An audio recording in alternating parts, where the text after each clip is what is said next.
What's up, viewers, subscribers, and agents alike? It's your boy, Luciferian Prince, coming at y'all once again. Well, here we go.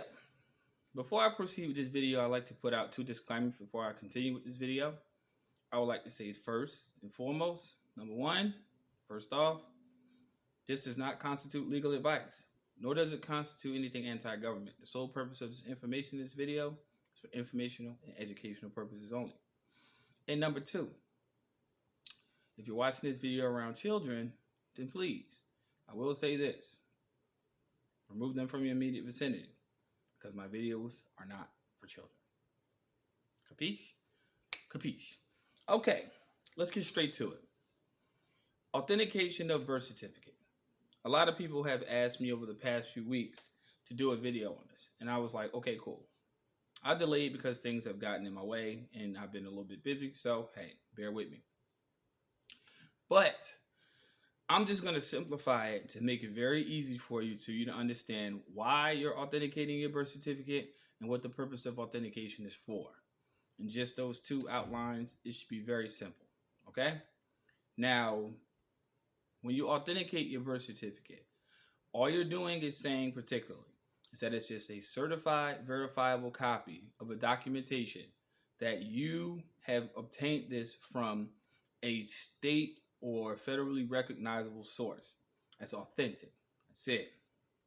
Now, there are some people who haven't authenticated their birth certificate. There are some people who have authenticated their birth certificate. And then this is the reason why I'm doing the video for these people in particular, this particular group of people, what to do with it next. And I'm going to hint at all three of these things on such a general basis so as to not be too open with, the discourse as far as, the agents who be watching, who be trying to sit here and, steal content and try to go repackage it as their own, because I had dealt with that yesteryear. And I'm not doing that again today. But for the most part, the people who haven't authenticated their birth certificate, you can go to usbirthcertificates.com and it gives you a specific layout on how to do it. It gives you the appointments, whether it's urgent, whether it's by mail or by walk-in. It gives you all these specific details. Since the United States is a hate country, you can get an apostille on your documentation, which is just saying that you're a neutral in martial law. America has been in the state of martial law since 1865. Don't get it fucked up. See, they wanted you to believe that it's supposed to come with this whole dystopian type of reality. But no, it's already been here. Because remember, when Lincoln was assassinated, the powers of neutrality have never been restored to the United States, quote unquote, republic. 1871 implemented it further through certain procedures through legislature, which up until the year of 1936, through Administrative Procedures Act, in the case of Erie Railroad versus Tompkins in 1938, made all courts cases contracts. So yeah, military commercial law still runs this. So don't get it fucked up. Martial law still exists in this country. Anywho, for those people who have authenticated their birth certificates, congratulations. You have obtained a documentation that says it's authentic. You received it from a recognizable or credible, full faith and credit source that says that this documentation is authentic. Now, for the third group of people, when you obtain your authenticated birth certificate, once you actually send your documentation off to the Treasury for offset and discharge, this documentation is also included in that package because it's also claimed on the UCC-1. Now, for the latter two, unless you file a UCC-1, your authenticated birth certificate, whether it's on the way or whether you obtained it, has no effect whatsoever because you have not you have not surpassed a claim on a superior security interest, which according to Article 9, UCC-1 basically says that that's what governs all commercial transactions. Simple as that. Every state has to make a provision for it, whether they know it or not. Whether these officials know it or not, every state has to make a provision for UCC-1 because UCC-1 is called Uniform Commercial Code. Simple as that. If you reside in the United States, you file a UCC-1. So let's backtrack a little bit so everybody knows exactly where I'm going. So for the third group I mentioned last, you come first.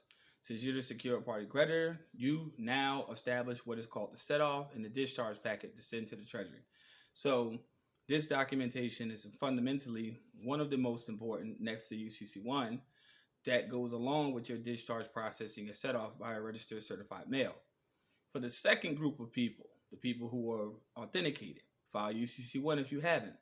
And for those people who are just authenticating their birth certificate, follow the lead from the latter, which is step 3, which is the group persons I actually mentioned who have actually done it. And that's in less than 6 minutes. I know a lot of people be like, well, what's the purpose of this?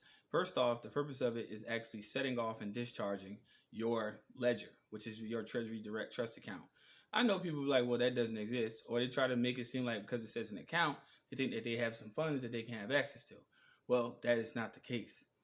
And you basically have to understand that your Social Security number, or the Social Security number, which has been assigned to the strawman entity, has also been particularly monitored and tracked for accounting purposes. That doesn't mean that there's some type of funding in there. That means that the funds that the revenue that you accrued over the years has been balanced, has been pledged against because of the birth certificate, which is considered a negotiable instrument. Notice it's printed on bank stock paper.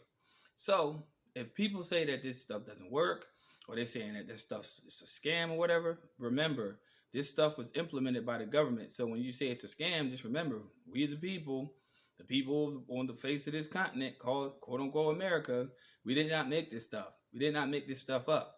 This stuff is legally prescribed in books. There's a whole code on it. So how could it be a scam? How could it be fake? How could it be fraud? No. What it is that these individuals are agents, and they're subconsciously and wittingly willing to basically keep people from using the processes because they can't understand it themselves. 90% of the time they can't use it because they probably work for the government. So, of course, they're going to try to deter you from using it. Duh. Why wouldn't they?